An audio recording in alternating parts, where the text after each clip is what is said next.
Place au grand format de ce journal. L'Aïd el-Fitr coïncide cette année avec la fête du 1er mai, jour de la fête du travail. Une journée également mise à profit pour continuer la lutte pour les droits des travailleurs. À l'occasion, notre rédaction consacre un dossier sur la prise en charge des accidentés de travail avec un zoom sur Ousmane, Kizito et Astan, 3 travailleurs accidentés unis par le destin qui font le même parcours administratif pour bénéficier d'une prise en charge. Salimata Daou et Abdoulaye Diarra les ont rencontrés.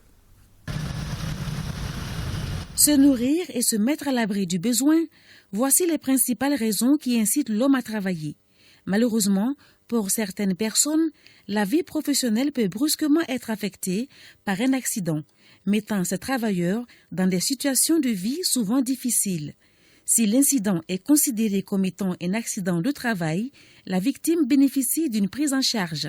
Tout accident qui serait survenu donc à un travailleur sur ce trajet de son domicile à l'entreprise et vice-versa, lorsque le chemin n'est pas détourné pour des motifs personnels, donc ça aussi c'est assimilé à un accident de travail.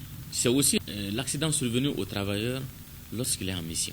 C'est pourquoi on dit qu'il faut que les missions soient toujours justifiées par un ordre de mission.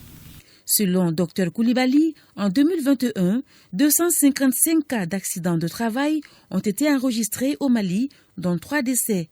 Le district de Bamako compte à lui seul 193 cas. Parmi les victimes, nous enregistrons Ousmane Togo, Kizito Dambélé et Diakité Astan Keita. 3 vies et même destin. Tous accidentés de travail, ils se trouvent aujourd'hui dans des situations de handicap avec arrêt de travail pour les 2 hommes. À 50 ans, Ousmane Togo, technicien de froid, vit encore les séquelles de son accident survenu il y a de cela 18 ans. Ce malheur lui a coûté sa vie de couple. Seul depuis des années, c'est avec une voix nouée et des yeux larmoyants qu'il nous parle de ce jour où sa vie a basculé. J'ai fait une chute. Après la chute, du 2e étage, je me suis trouvé à terre. J'étais carrément paralysé. Donc, de là, on m'a amené à l'hôpital au Gabel Touré. Le Gabel Touré, des va-et-vient, rien ne va. Mon patron de l'eau, il a vu que ça ne va pas, il est allé signaler ça à l'INPS. Donc, ils m'ont pris en charge. Kizito Dambélé, lui, a à peine commencé sa vie professionnelle qu'il est victime d'un accident. Il n'a travaillé qu'une seule année dans l'usine d'emballage qu'il avait embauchée comme maintenancier industriel. Installé depuis quelque temps à Mandiakoui avec sa femme et son enfant, il a fait le déplacement de Bamako pour témoigner sur sa situation. J'ai fait une collision avec un taxi en partant au travail. J'ai eu un déboîtement au niveau de la tête du fémur et une fracture au niveau du bassin. Secrétaire à la mairie de Médina Kouroua, Mme Diakité Astan Keita continue de travailler, mais avec un emploi du temps réduit. Le 7 juin 2018, en venant au travail, ma robe est coincée dans la moto.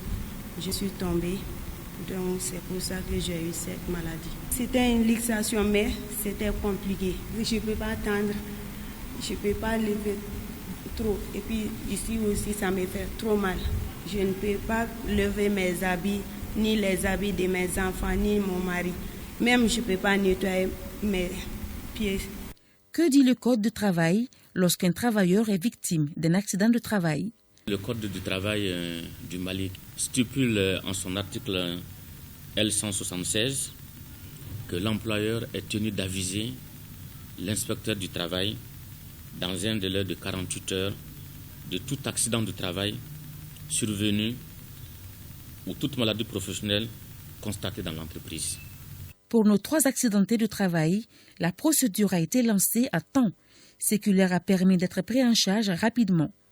Dr Modibo Gologo, chef du service contrôle médical à l'INPS, nous a confié qu'il traite des centaines de dossiers par an. Tous les cas d'accident du travail ne sont pas déclarés. Et ces cas ne concernent que les secteurs formels. Les entreprises qui sont immatriculées à l'INPS. Sinon, les secteurs informels, qui est les plus gros pourvoyeurs d'emploi, et ils ne déclarent pas les accidents du travail. C'est pour ça que les chiffres là sont souvent sous-estimés. La déclaration d'accident ne se fait pas sur du papier libre. c'est des imprimés que l'INPES détient et ces imprimés sont mis à la disposition des entreprises pour les déclarations. Donc un exemplaire est transmis à l'INPES dans les 48 heures. Dans les mêmes 48 heures, un exemplaire est adressé à l'inspection régionale du travail. Si c'est dans une zone où l'inspection n'est pas couverte, c'est le chef de la circonscription administrative. Ça peut être le préfet ou le sous-préfet, selon les situations, qui a l'obligation de transmettre l'exemplaire également à l'inspection du travail. Et le 4e exemplaire est gardé dans les archives de l'employeur. La transmission se fait par dépôt manuel contre récépissé et l'inspection prend le relais. Chaque travailleur qui est victime d'accident de travail ou d'une maladie professionnelle dispose d'un carnet rouge qu'on appelle le carnet d'accident de travail.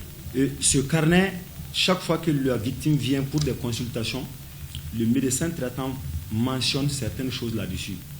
Donc, il y a 2 volets là-dedans, le certificat descriptif initial et le certificat descriptif final. Ça appartient à l'inspection du travail. Donc, on déchire ça du document. On a une partie des informations qu'on peut puiser à travers ça. Après avoir mené les enquêtes sous la direction de Houdé Ag Mohamed, la direction régionale de l'inspection du travail du district de Bamako renvoie les dossiers à l'INPS et ceux qui remplissent les conditions d'éligibilité sont pris en charge. On a ce qu'on appelle les prestations en nature. Ça concerne les soins médicaux, chirurgicaux et la couverture des frais d'hospitalisation aussi. Ça concerne aussi l'appareillage et puis la rééducation fonctionnelle aussi. Le 2e type de prestations, ça c'est les prestations en espèces. Il y a d'abord ce qu'on appelle les indemnités journalières qui remplacent la perte des salaires consécutifs à l'arrêt du travail. Ces indemnités commencent les jours suivant l'accident. Les premiers jours, ça c'est à la charge de l'employeur. Et ça continue jusqu'à la guérison ou bien à la consolidation. Quand l'accident entraîne des séquelles, la victime a droit maintenant au paiement des rentes tous les 3 mois. Et c'est à vie. Et en cas d'accident, malheureusement, en cas d'accident mortel, ces rentes-là aussi sont payées aux ayants droit. Ousmane, Kizito et Aston confirment les propos du Dr Gologo qu'il rencontre régulièrement. Mais maintenant, j'ai des ordonnances à l'intérieur. Après faire des analyses de consort, je pars déposer et ils me remboursent. Et hors de ça, par trimestre, ils me donnent une rente. Tout ce que je devrais prendre comme rente, depuis là où on a coupé le salaire, ils ont rappelé. Et en 2018, j'ai été en Tunisie pour l'opération. Bon, malheureusement pour moi, l'opération n'a pas pu se faire là-bas parce que j'avais développé d'autres maladies causées par l'accident. Il dit que je repars en mars. En mars, je ne pouvais pas partir, il y avait Covid-19. Chaque fin du mois, ils me donnent des médicaments. Donc, ils m'ont aidé. Je dois encore faire une autre opération, mais ça doit faire ailleurs. Selon les acteurs de la prise en charge des cas d'accident du travail, en dehors du non-respect du délai de déclaration, certaines situations peuvent rendre difficile la gestion des dossiers.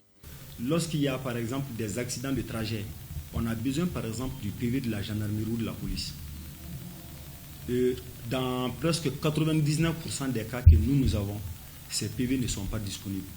Ayant eux-mêmes remarqué les dysfonctionnements dans le mécanisme de prise en charge, les victimes demandent le renforcement du système de renseignement et de communication. Quand tu n'as pas été bien conseillé au début, là tu ne sais pas là où rentrer directement. Arrivé à un certain moment, tu es désorienté. La prise en charge des cas d'accident du travail ne concerne pour le moment que le secteur privé au Mali. Qu'en est-il des fonctionnaires? Voici la réponse de la Direction nationale du travail. Le gouvernement s'est attelé effectivement depuis 2017 à mettre en place une loi qui institue la branche de prévention et de réparation des accidents de travail et des maladies professionnelles applicable aux fonctionnaires de l'État et des collectivités territoriales, aux militaires et aux parlementaires. La mise en route d'un processus comme ça est quand même prend un peu de temps parce qu'il faut tout un ensemble de technicité derrière. Les chiffres donnés par l'inspection du travail indiquent que 70 à 80% des accidents de travail se font dans la circulation. Alors, chers travailleurs, prudence sur les routes.